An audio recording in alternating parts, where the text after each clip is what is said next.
재밌게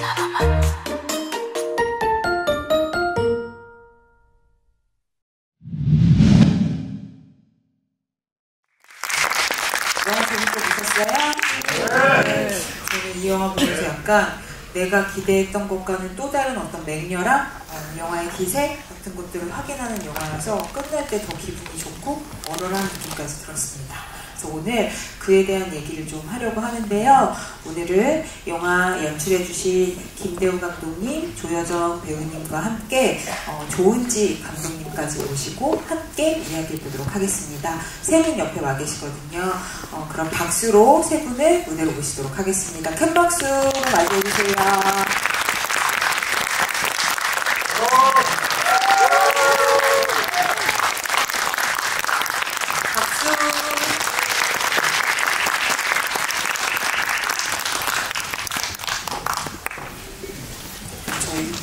자리에 앉아서 시작하도록 하겠습니다.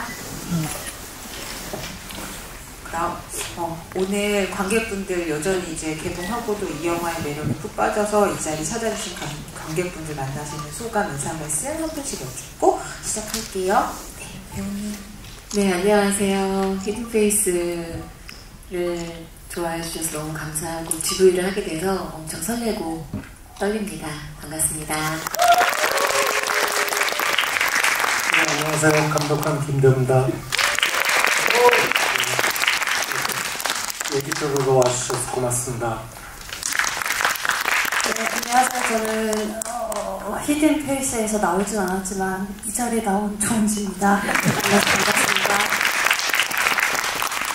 오늘은 또 특별히 조은지 감독님 모신 자리니까 감독님이 영화 어떻게 보셨는지부터 듣고 시작해야 될 것 같습니다. 저는요? 어떻게 보셨어요? 다들 재밌게 보셨죠? 네. 저도 그렇습니다. 근데 저는 사실 원작을 봤거든요. 그래서 원작에서 사실 이 영화에 새로운 관계 설정이 있잖아요. 그래서 전개가 어떻게 흘러갈지가 굉장히 궁금한 거예요. 했는데 엔딩이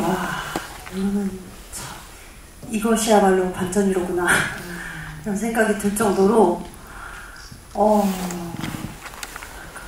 그러니까 서로한테도 굉장히 그 욕망을 서로 되게 자기네끼리도 되게 혐오하는데 그거를 또 타협하고 그 욕망을 채워주는 관계로 또 그들만의 해피엔딩으로 끝이 나는데 보면서 좀 느꼈던 게 이게 지금 살고 있는 우리들의 모습이 아닐까라는 생각도 좀 들었던 것 같아요. 네. 우리들의 욕망이 사실 어떻게 보면은 요즘에 핸드폰만 켜도 사실은 너무 종종 보게 되는 그런 욕망들을 보게 되잖아요. 네, 그냥 정서적인 욕망도 있고 소유욕에 관한 욕망도 있고 그리고 또 뭔가 배경에 대한 욕망도 있고 그런 걸 더 깊게 생각할 수 있는 작품이라고 생각이 들어서 너무 재밌게 봤습니다. 저는 아직도 사실 엔딩에 그 세 사람의 장면들이 스틸처럼 남아있어서 맞아요. 굉장히 재밌게 봤습니다. 네, 아마 많은 분들도 공감하시는 부분이 아닐까 이렇게 생각하는데 특히나 어떤 원작을 가지고 각색하는 작품에 있어서 원작에 아주 충격적이고 강렬한 설정을 가져오는 경우는 많지만 그걸 또 그 영화만의 색깔로 또 다르게 각색해내고 더 새롭게 신선하게 또 그 영화의 색에 맞게 맞춰내는 거는 또 다른 작업인 것 같아요. 이 영화가 약간 그 힘을 보여주는 작품이 아닌가 싶고 저는 이걸 또 김대우 감독님의 그 연출작 중에 흐름에서 보자면 이게 너무 신기했는데 한 3분의 1까지는 김대우 감독님 격정말로 잘 찍으시지 이런 생각으로 영화를 막 보다가 그 성진과 미주의 이야기에서 이제 강렬하게 우리 수연이 재등장을 하는 부분부터 약간 영화가 이거 김대우 감독님의 또 다른 격정말로인 줄 알았지? 근데 그건 미끼야 라고 하면서 이 영화의 진짜 히든페이스 숨은 얼굴이 조여정 배우님과 함께 정말 다시 진면목을 드러내는 것 같은 흐름을 보여준다고 생각해서 그게 너무 매력적이었고 약간 영화를 정말 다시 이렇게 그 객석에 파묻혔던 제 어깨를 이렇게 앞으로 하면서 다시 보게 되는 그런 느낌을 받았거든요. 그래서 그럼 일단 조은지 감독님한테는 그 흐름이 어떻게 좀 느껴지셨는지부터 여쭤볼게요. 네, 어떤 관계 설정이라고 그때부터 뭔가 더 눈을 번뜩 맞아요. 뜨면서 보게 됐던 것 같아요. 그래서 결국엔 이들이 어떻게 되는 거지? 이런 궁금증으로 계속 쭉쭉 따라와서 그 흐름은 사실 어떻게 보면은 궁금증으로 계속 따라갈 수밖에 없는 그런 작품이라고 생각이 들었어요. 네.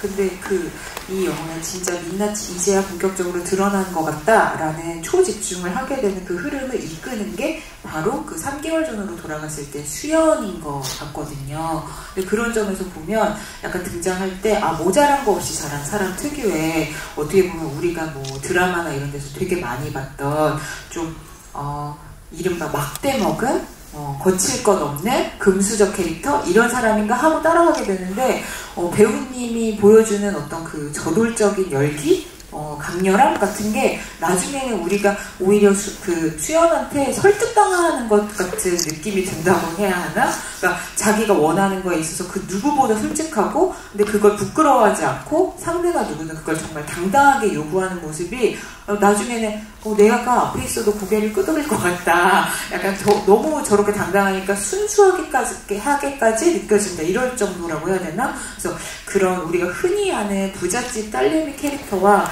이 수연이 보여주는 그 느낌 사이에 차이를 만들어내는 게 배우님한테도 되게 제일 중점이었을 것 같아요. 매력이자. 어떠셨어요? 그 식물원 카페에서 미주랑 내가 원하는 게 있어서 결혼 파티도 초대 안 한 미주를 그제서야 밀실 키가 필요해서 불러냈을 때 그때도 성실에 대한 이야기를 하면서 근데 뭐 한 가지 문제가 있다면 나를 좋아하지 않는 것 같아.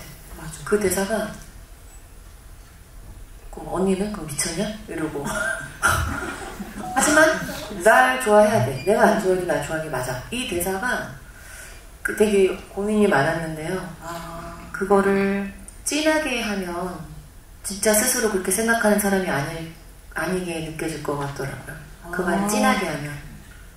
수위를 그 농도랄까, 그 말을 하는 온도랄까, 그게 내가 안 좋아해도 날 좋아해야 돼. 그게 맞아가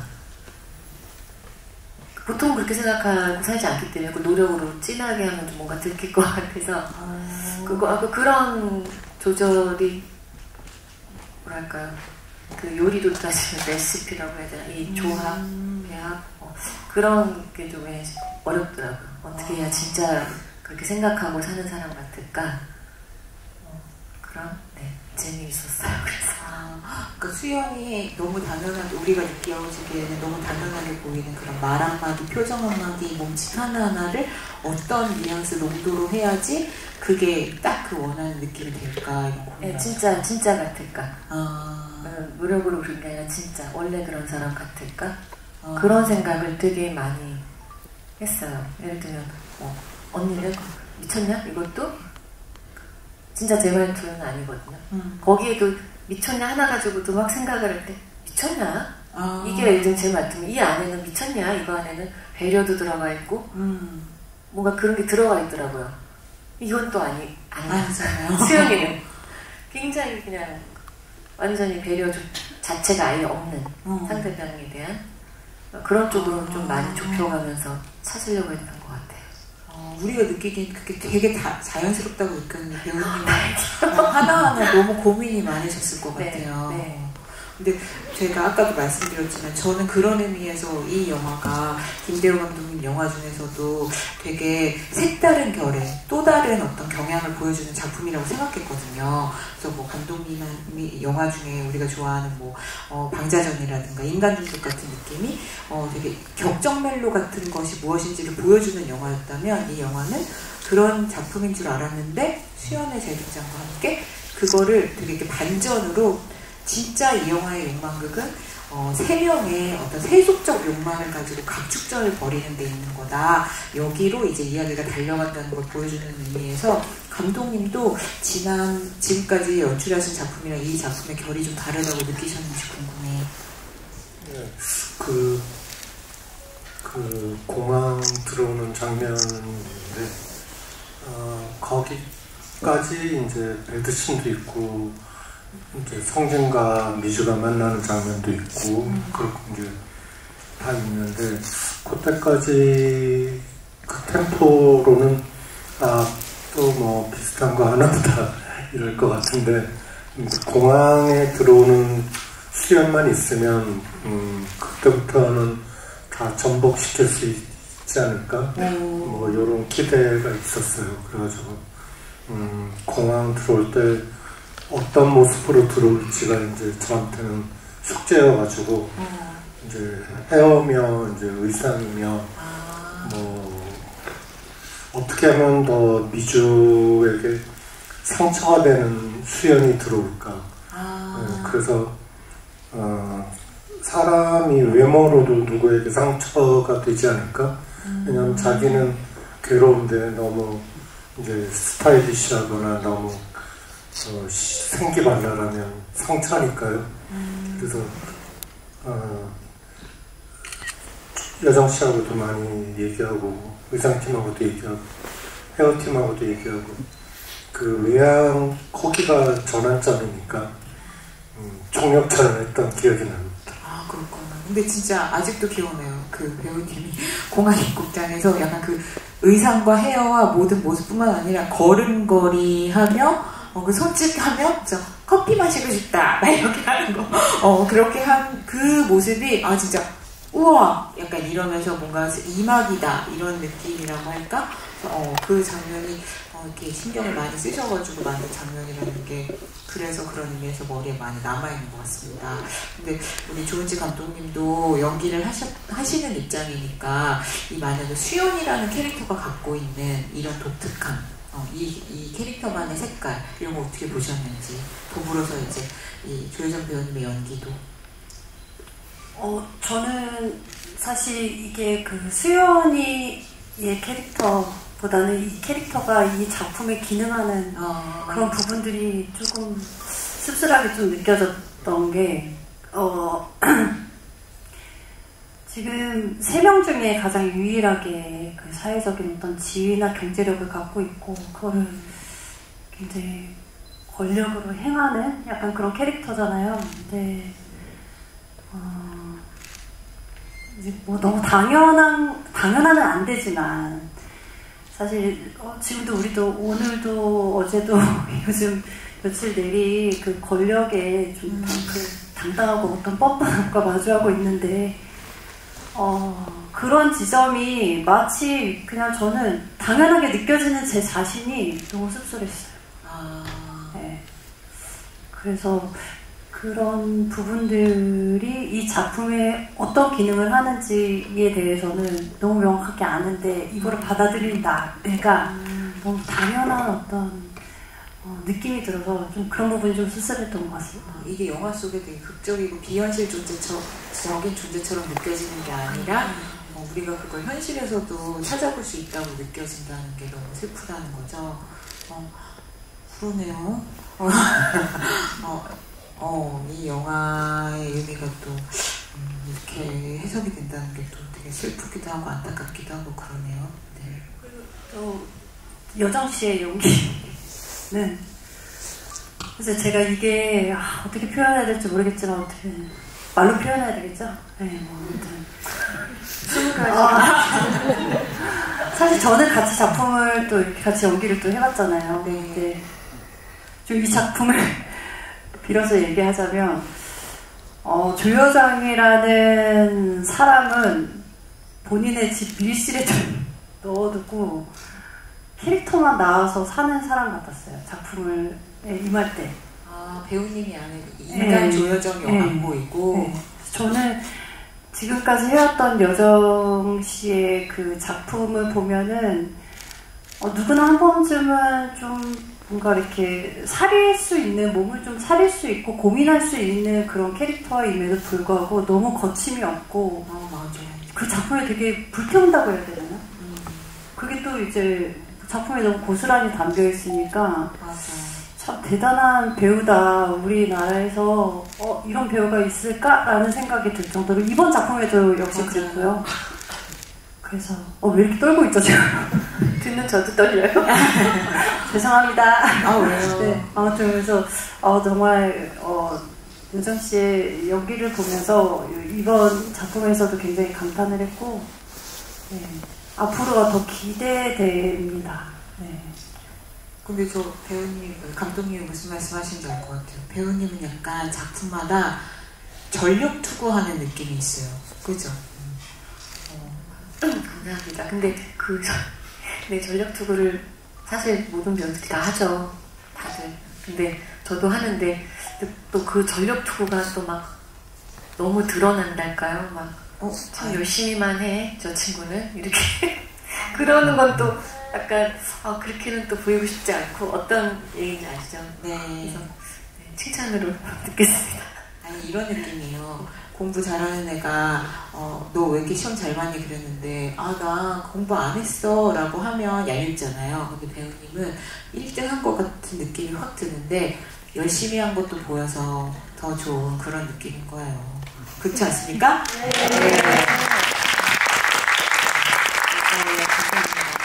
근데 그러니까 아까도 말했지만 수연이가 그냥 못되고 미운 게 아니고 나도 수연이 앞에 가면 수연이가 저런 말 하면 나도 그러게 이렇게 될 것 같은 느낌이 드는 건 것 같아요. 그래서 너무 저도 제가 이 영화에서 수연이한테 이렇게 매료될 줄은 몰랐어요. 캐릭터만 봤을 때. 저도 사실 감독님하고 그 얘기를 나눈 적이 있는데 저는 작품할 때 어떤 캐릭터 할 때 수연 같은 캐릭터는 더 그렇고 저는 미움 받을 용기가 있는 편이거든요. 캐릭터에 따라서 실제 살 때는 우리가 겁이 많잖아요. 미움받기 싫고 작품에서만은 미움받을 용기가 있는 편인데 근데 오히려 이렇게 또 수연이 나오니까 다들 수연이 편이 마음에 그래서 의도하진 않았지만 약간 제가 너무 진지하게 믿고 해서 그런 거 아닐까 이런 생각도 들어요. 이 진짜 있는 사람이고 진지하게 믿어서 이 사람의 존재를 약간 그런 영향인가 이런 생각도 들어요. 그러네요. 그 배우님의 마음가짐이나 태도 같은 게 묻어나기도 하나 보다. 그런 걸까요? 제가 기억나는 거는 방자전하고 났을 텐데 조여정 배우한테 제 궁금함 어머니는 뭐라 그러지 보고 그걸 물어봤는데 여정 씨가 기억하는지 모르겠는데 엄마가 다 보고 와서 이제 너는 내 딸만은 아닌 것 같다. 그러니까 약간 딸이라기보다는 이제 배우로 인정해주는 거잖아요. 네, 배우로 간 것 같다. 이런 말을 하셨다 그래요. 근데 자식을 이제 더 이상 슬하에 못 놓는 아쉬움도 있지만 또 자기 딸이 하나의 아이콘으로 배우로서 이제 아까 조은지 감독님 말씀하신 대로 이것저것 다 물불 안 가리는 정말 헌신의 배우 또 몰두의 배우가 된 걸 엄마가 눈치채셨구나. 전 그 말이 항상 기억납니다. 기억하시는군요. 엄마가 내 딸이 배우인 줄 알았는데 배우인 내 딸이 어떤 이 앞뒤가 바뀐 건 참 다르잖아요. 내 딸 배우였는 줄 알았는데 배우인 내 딸이구나. 그 한마디에 그냥 이제 어떻게 엄마가 나를 어떻게 받아들여주고 어떻게 생각해주는지가 저도 확 와닿더라고요. 어떻게 보면은 더 제가 힘입어서 열심히 할 수 있었던 것 같아요. 그게 30대 딱 초반이었는데 더 막 그 뒤에 아무 어떤 격려나 이런 거 없어도 각자 살기 바쁘게 살아도 그 한마디로 나는 마음껏 아무 눈치 안 보고 아무 걱정 안 하고 내가 가족한테 어떤 존재일까 이런 걱정 없이 다 던져봐도 되겠다는 어떤 용기를 얻은 것 같아요. 어머님 진짜 멋있으시다. 조여정 배우님 어머님께 박수. 어머님도 멋있으시다. 근데 저는 그런 게 궁금해요. 저는 이 김대호 감독님의 필모에 있어서 저는 이 영화가 되게 특별한 작품이라고 생각하는데, 그러니까 기존의 그냥 격정 멜로고 일종의 감독님의 필모를 욕망극이라고 종합한다면 앞서 얘기했던 작품들이 정말 또 다른 욕망을 그리고 있었던 이 영화는 오히려 그걸 미끼로 세 사람이 진짜 그 브레이크 없는 세속적 욕망을 막 이렇게 각축전을 벌이는 게 진짜 이 영화의 욕망극인 건데, 예를 들면 그런 의미에서 전작들이 오히려 애정이나 사랑을 욕망하는데 그게 사회적으로나 계급적인 어떤 차별이나 제한 때문에 그걸 드러내지 못하는 그런 드라마를 그리고 있었다면, 이 영화는 오히려 그게 애정이나 사랑은 미끼인 거고 본격적으로 다 사회적, 세속적 계급의 제일 꼭대기에 올라가기 위한 그런 욕망극인 거잖아요. 그래서 그런 느낌의 연출을 하는 게 감독님으로서도 좀 다른 결의 주안점이 있었는지 궁금합니다.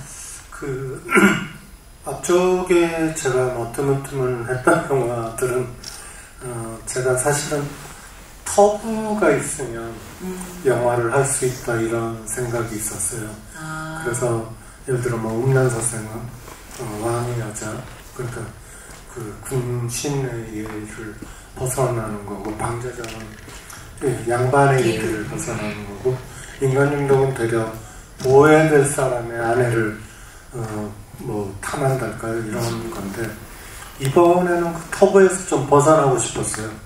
터부 말고 이제 또 터부를 건드리는구나 생각했을 때, 내가 이번에 하고 싶은 건 터부가 아니라 수탈과 약탈과 정의와 권력 이런 얘기를 하고 싶었어요. 그래서 터부는 앞에 평론가님 말씀대로 미끼처럼 둔 다음에 약탈과 수탈과 정의와 노획 이런 얘기를 해보고 싶었어요.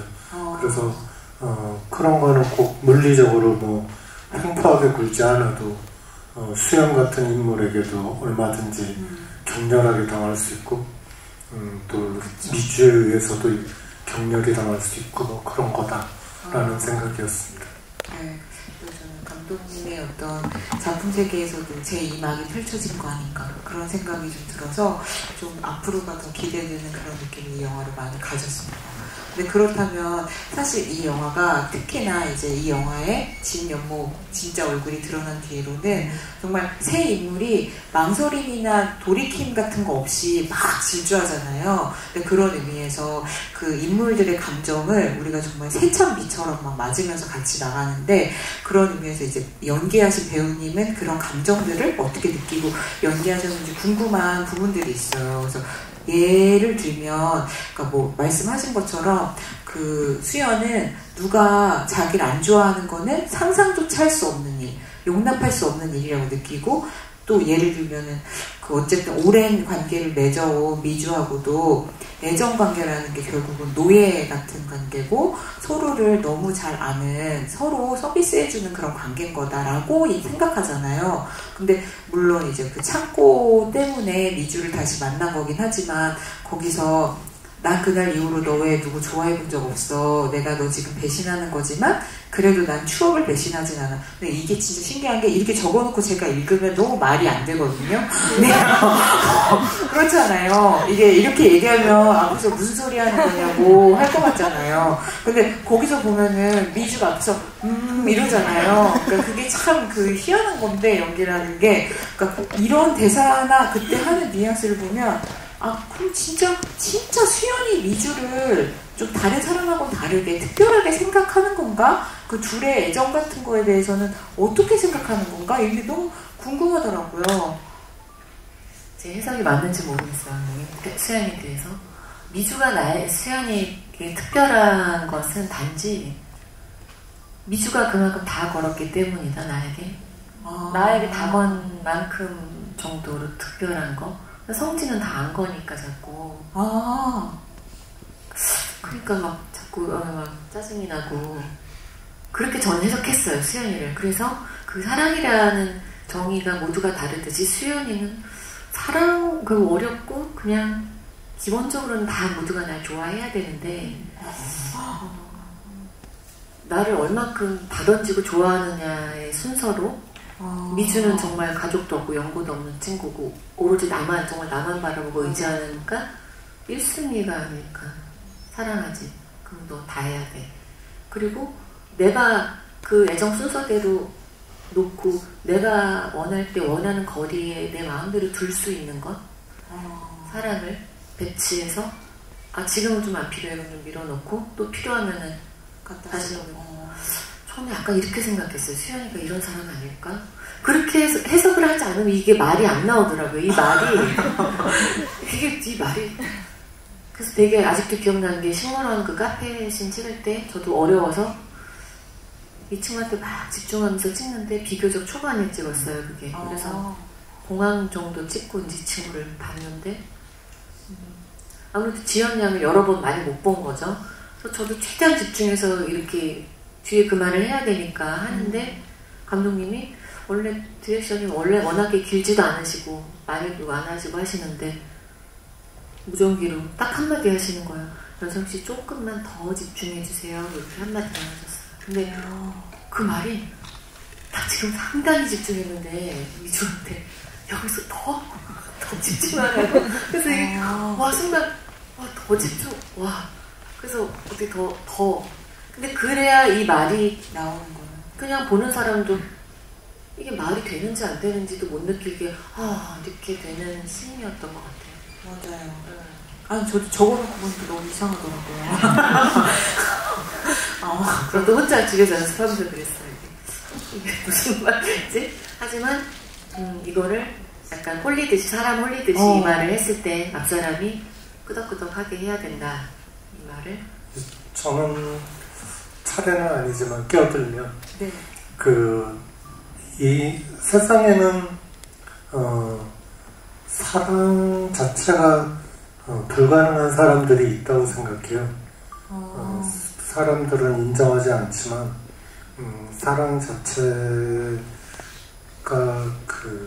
사랑을 잘 모르는 그래서 자기는 사랑했다고 생각하지만 그 사랑이 누구를 흉내내는 거든지 또 사랑이라는 거를 자기 환상대로 하는 것인지 이런 거지 다른 사람이 하는 사랑 진짜 사랑이 저는 진짜 사랑을 못하는 사람들이 세상에 있다고 생각해요. 그래서 수연도 그 중에 한 사람이라고 생각하고 그때 내가 더 집중해달라는 건 불능한 사람이 하는 거짓말일수록 집중해야지 진짜같이 들리니까 저는 수연을 사랑을 못하는 사람이라고 생각하고 찍었던 것 같아요. 우와, 너무 해석이 재밌죠? 네, 빠져들 것이죠.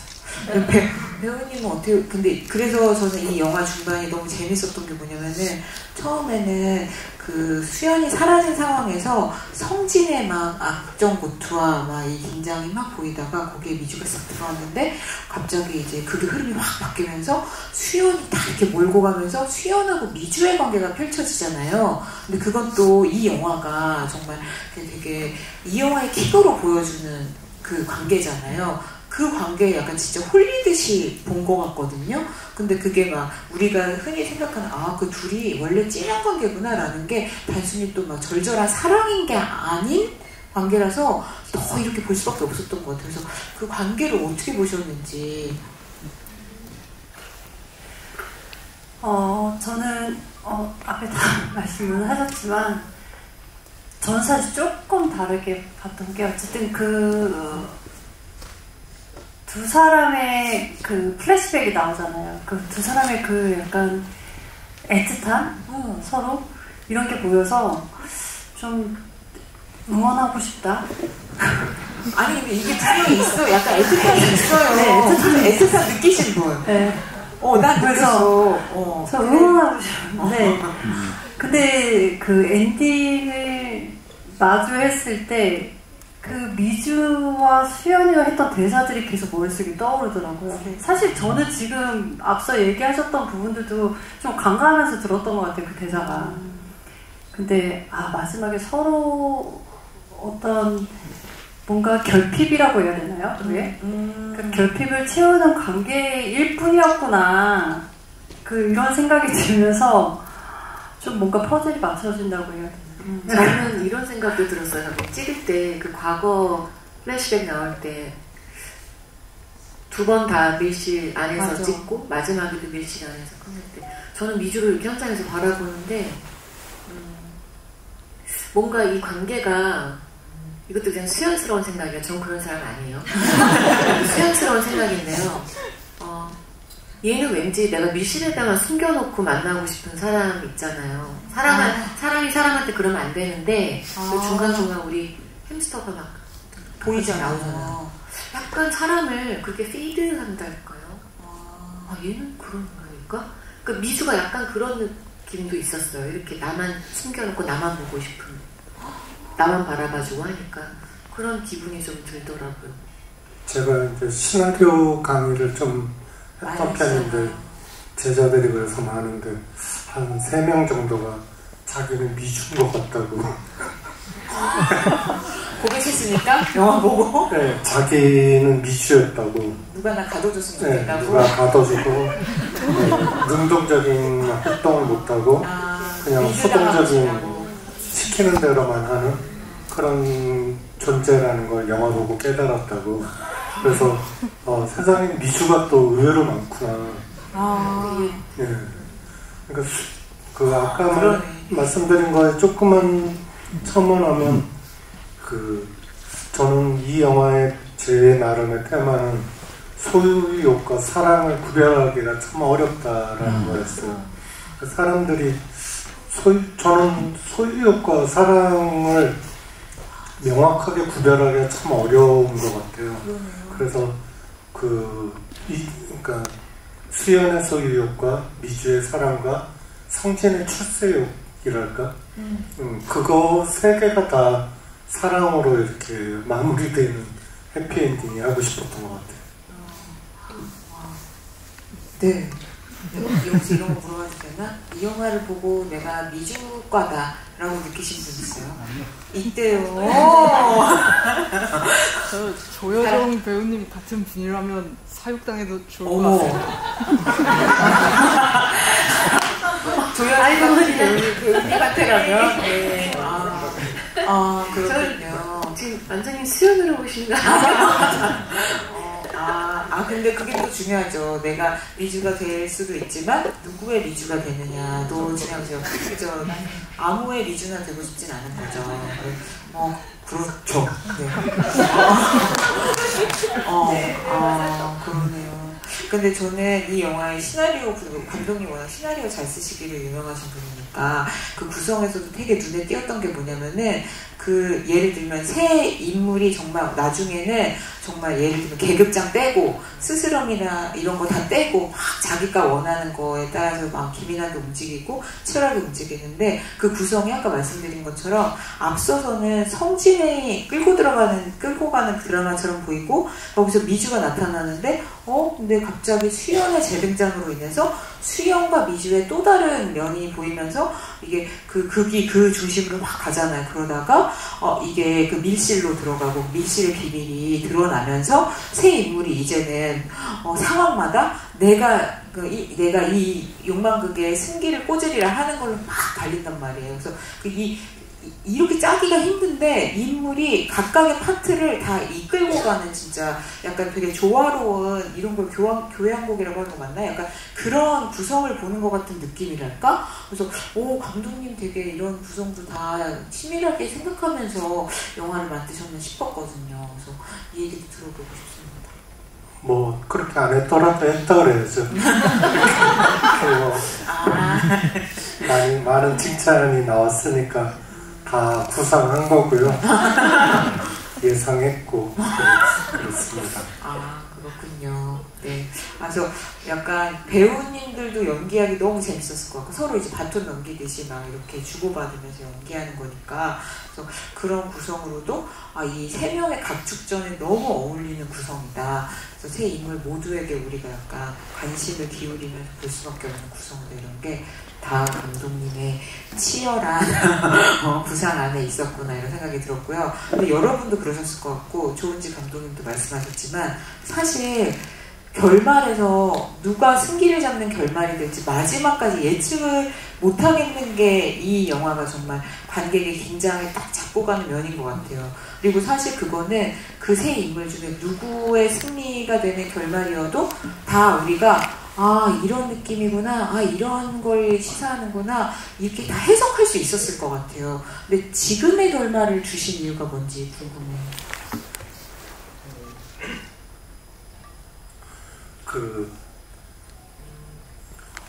어느 날 애랑 산보를 가는데 아빠는 절대로 경찰에게 벌을 받지 않는다면 무슨 죄를 지고 싶으냐. 그래서 너는 그랬더니 밤에 중에 2명을 때려 죽이고 싶다. 그래갖고 와 너 무서운 애구나.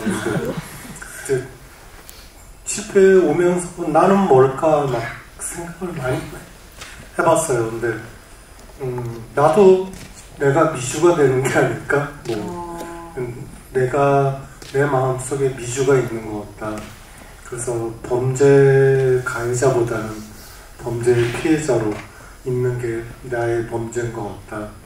그런 생각이 들더라고요. 그래서 이 영화에서 제일 라스트 씬에 제가 해보고 싶은 거는 갇혀졌지만 행복한 사람, 또 가둬서 행복한 사람 둘이 이렇게 만나면 너무 아름답겠다.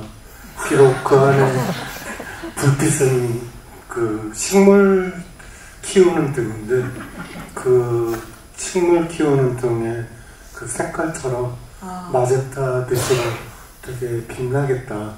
그래서 2명이 아주 지극히 행복한 사람을 만들고 싶었어요. 그래갖고 조금 부담스러울 수도 있는 설정인데 하고 싶어서 그냥 읽고 나갔습니다. 저는 근데 그 3명 중에 수연이 가장 솔직했기 때문에 그 욕망의 게임의 규칙에 있어서 그래서 그 사람이 승리한 거 아닌가 이런 생각이 들기도 하고 되게 그런 마음이 들었어요. 근데 그러니까 사실 엄마가 문자를 보냈지만 그거를 수연 입장에서 몰랐던 거잖아요. 근데 순간 들어오는 소리를 듣고 그렇게 기지를 발휘해서 이제 상황을 역전시킨 거잖아요. 그래서 욕실에서 그 장면까지 보고 우와 얘기가 이렇게 흘러가네 했는데 영화가 마치 이제 에필로그처럼 보여주는 그 씬까지 가면서도 또 한 번의 충격이 오는 거예요. 근데 그러면 그 상황을 그렇게 정리한 거는 결국 수연의 선택인 건데 배우님은 그걸 어떻게 해석하셨는지. 너무 당연하게 그냥 잘 받아들여졌어요. 미주는 사실 이렇게 나가면서 내가 알아서 할게 이러면서 나가는데 사실 성재를 나가서 어떻게 하느냐가 사실은 같이 나가야 이제 어떻게 할 건지 당신은 어쩌고 싶은지 그리고 키가 저한테 있는 건 저는 너무 알기 때문에 아까 약간 표현이 웃긴데 수연이라는 사람은 승리는 언제나 나의 것 이렇게 그러니까 밀실에서 사실 그 생각으로 버틴달까 어떻게 돼도 승리는 언제나 나의 것 그러니까 실패나 좌절을 해본 인간이 아니니까 암담할 수도 있는데 굉장히 이렇게 확신을 가지고 삶에 대한 투지도 생기고 그랬거든요. 안에 있을 때. 그러니까 성진이 여기 있는 걸 발견하고 화분을 던지려다가 멈추고 가지만 어쨌든 며칠 안에 이제 오긴 할 거다. 그때부터는 이제 충분히 버텨지고 무조건 나가서 이렇게 하면 내가 다 원하는 걸 쟁취하고 승리한다기보다 사실은 수연이 진짜 못됐네요. 이렇게 계속 이렇게 얘기하니까 내가 너네 다 행복하게 해줄게. 선처를 베푸는 거구나. 우리가 다 행복하게 해줄 수 있잖아. 내가 이렇게 내가 정리할게. 이렇게 성진도 이거 유지할 수 있잖아. 마에스트로 할 수 있고 사람들이 보기에 멋진 와이프 둔 거 좋아하는 음악 계속 하고 뭔가 이게 수연스러운 그러네요. 정리였던 것 같아요. 당연한 정리. 네. 이렇게 생각을 하면서 그냥 너무 진지하게 믿으면서 했던 것 같아요. 네. 그래서 저는 이 영화가 정말 이 러닝타임 안에 끝나는 게 아니라 그 결말을 딱 받아들고 그거를 집에 가면서 계속 생각하는 그런 영화라고 생각하거든요.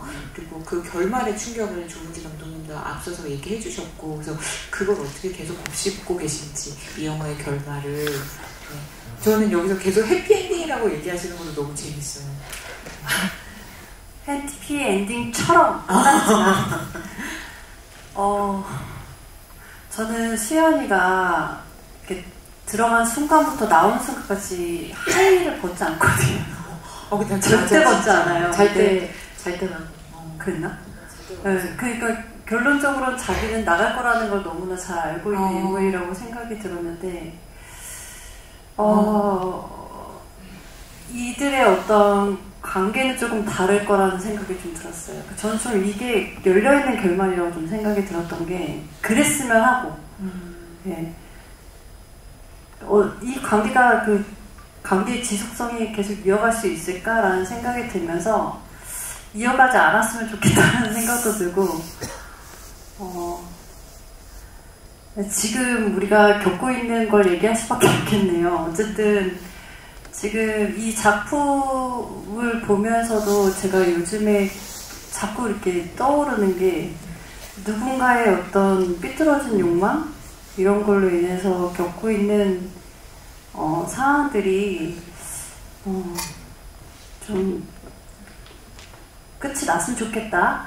네, 그래서 열린 결말에서도 뭔가 이렇게 끝이 나는 관계로 됐으면 좋겠다.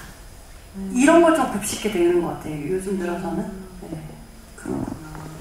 근데 진짜 그 결말이 난다고 해서 뭔가 이렇게 안도의 한숨을 내쉬는 게 아니라 그 아슬아슬함 같은 걸 계속 그 생각하면서 그들이 진짜 미주에게 틈이 벌어지면, 성진에게도 그 수연이 줬던 것에서 벗어날 수 있는 기회가 주어지면 어떻게 될까? 막 약간 이런 생각을 계속 하게 되는 것 같아요.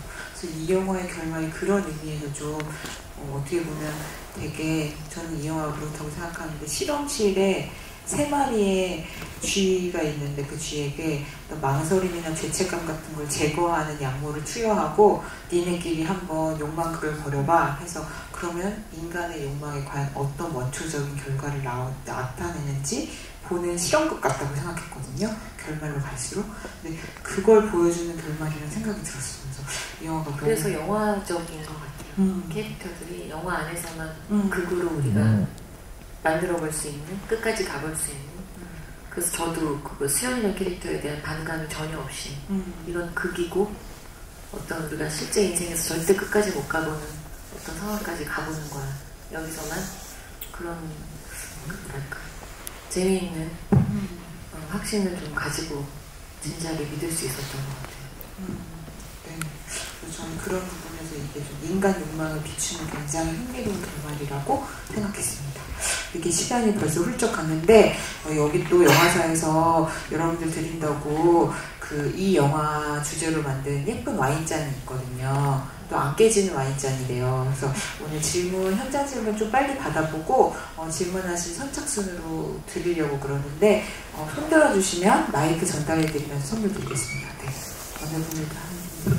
여기, 네, 1, 2, 3, 4, 앞에서 4번째, 옆에서 마이크 드려요. 네.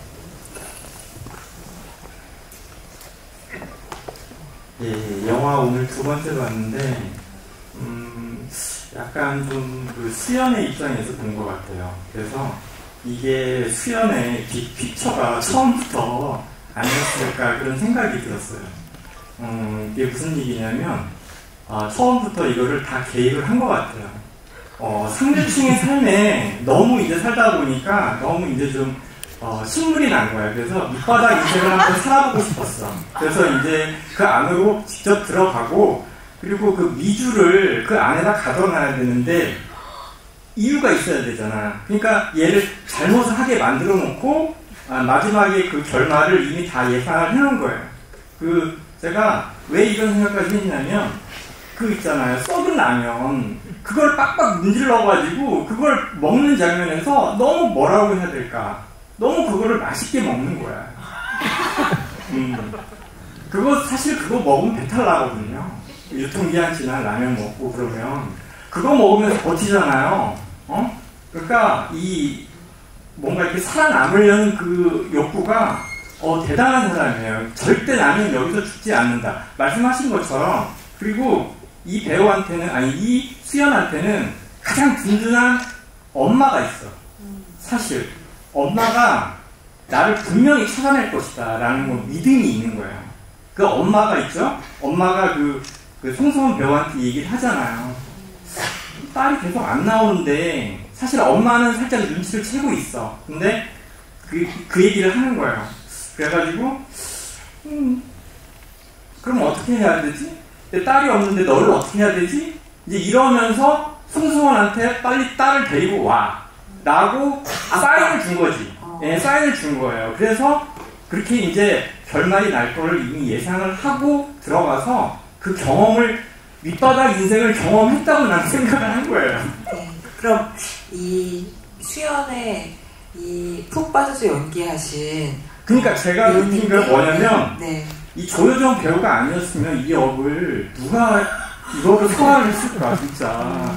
김대우 감독님은 처음부터 그러면 조여정 배우 아닌 다른 사람을 연기에 두지 않아. 그러니까 조여정 배우만이 이거는 소화를 할 수 있다라고 생각하고 그걸 써주셨을 것 같아요.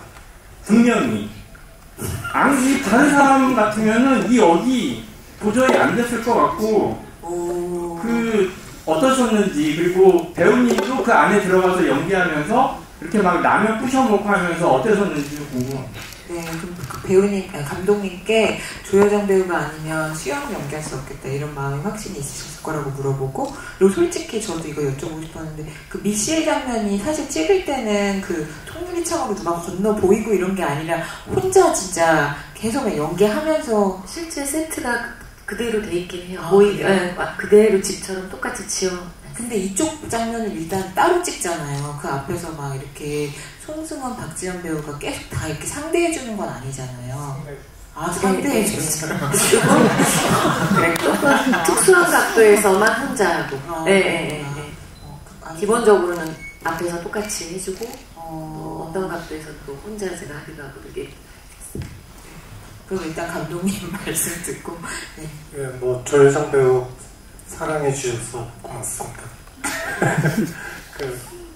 뭐 어떤 역이든 조여정 배우 손에 들어가면 뭐 어떤 배역이든 아름다워지는 건 사실이니까요. 이 역할도 당연히 조여정 배우부터 생각하게 되는 것 같습니다. 예, 고맙습니다. 또 질문하실 분, 많으시면 어떡하지? 그러면은 여기 사이드에 앞에서 두 번째 줄에 계신 뒤에서 와요. 네, 뒤에서 마이크가 옵니다. 예, 저는 종로에서 온 박완우라고 하고요. 이 영화를 사실 저는 3번을 보고 오늘 여기 GV가 있다고 그래가지고 한 번 더 해가지고 앞에 있고요. 제가 이제 좋아하는 배우였던 여기 수연역 맡으신 여정 배우님께 여쭤보는 게 참 풍간 같습니다. 궁금한 게요. 신작이 나와가지고 살짝 웃거든요. 내용을 보게 되면은.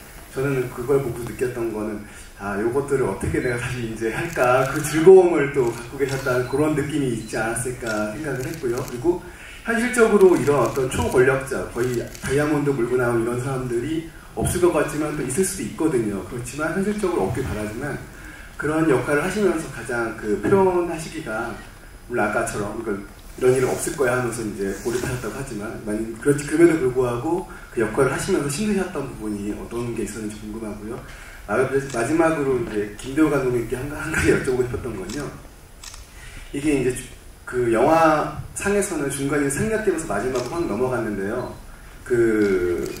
미주가 어찌 보면은 각성했잖아요. 의존적으로 살다가 자기의 그런 마음을 깨닫고 갔는데 잠깐 사이에 다시 원복을 했거든요. 원래대로.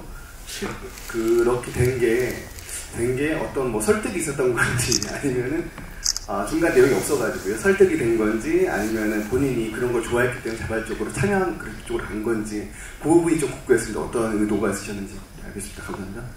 네, 여러 번 봐주셔서 감사합니다. 네, 미신으로 나와서 살짝 재밌어 약간 이제 뭐 좀 시켜줘 뭐 김치찌개 이러면서 그러고 나서 바로 하이런트 하듯이 옷 벗기라고 이렇게 하고 욕실에 들어가서 세면대 이렇게 보면서 여자를 이렇게 너 거기 있지 이렇게 하는 그 표정에서 저도 제가 그렇게 하는지 몰랐는데 영화를 보니까 되게 지금 장난 재밌어가지고 코에 힘이 빡 들어갔더라고요. 표정이 몰랐어요. 그래서 제 안에서 정말 칼이 갈았구나 저 안에서. 이제 분노만 할 수는 없으니까 어느 정도는 이제 되게 현실적으로 된 상태였던 것 같아요. 몸은 완전히 지쳤지만 거기서 나오는 되게 저도 제가 의도하진 않았지만 그런 것들이 묻어서 나왔던 표정이었던 것 같고 힘들었던 점은 아까 얘기한 인간관계를 맺는 방법이 저라는 사람하고 완전히 다른 것. 그것이 가장 제가 상상을 자세하게 구체적으로 많이 해야 되는 작품이었던 것 같아요. 예, 미주가 라스트에 예쁘게 입고 이제 수영 기다리는 그 상태로 다시 되돌아간 건 물론 갇혀서 이제 꼼짝할 수 없는 상황인 거가 먼저였지만 미주는 언제든지 그렇게 되는 걸 기다렸던 것 같아요.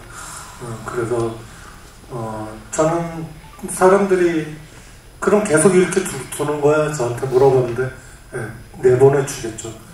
내보내줘도 그때는 이미 미주는 수연의 이 상황대로 미주로서 살아가지 않을까.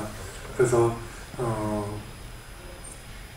다시 되돌아오면 더 사랑하는 자가 노예인 거라는 게 제가 하고 싶은 얘기였습니다. 근데 여러분 제가 또 이 메시지가 와서 지금 끝내야 된다고 그래가지고 너무 지금 손 들어주신 분들 많은데 다 못 들어드려서 죄송하고요. 이 영화가 그만큼 더 많은 궁금증과 더 많은 해석과 상상을 불러오는 영화라는 거를 오늘 또 여러분들이 보여주신 것 같습니다.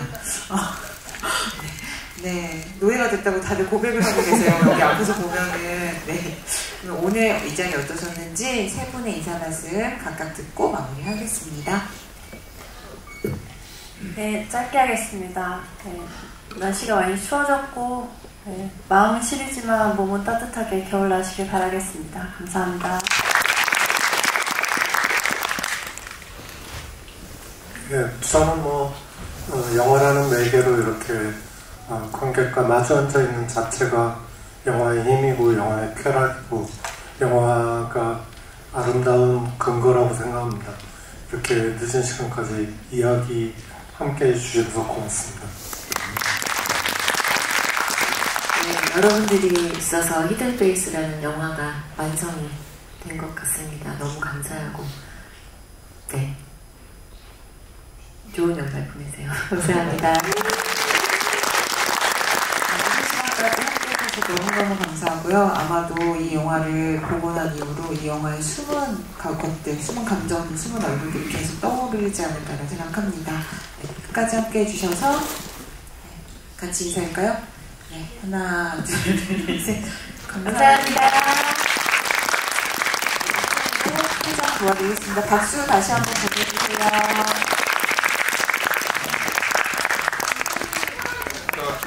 기다려주세요. 나오시면 잘해요. 잘 뵙을게요. 네, 감사합니다. 네, 고맙습니다.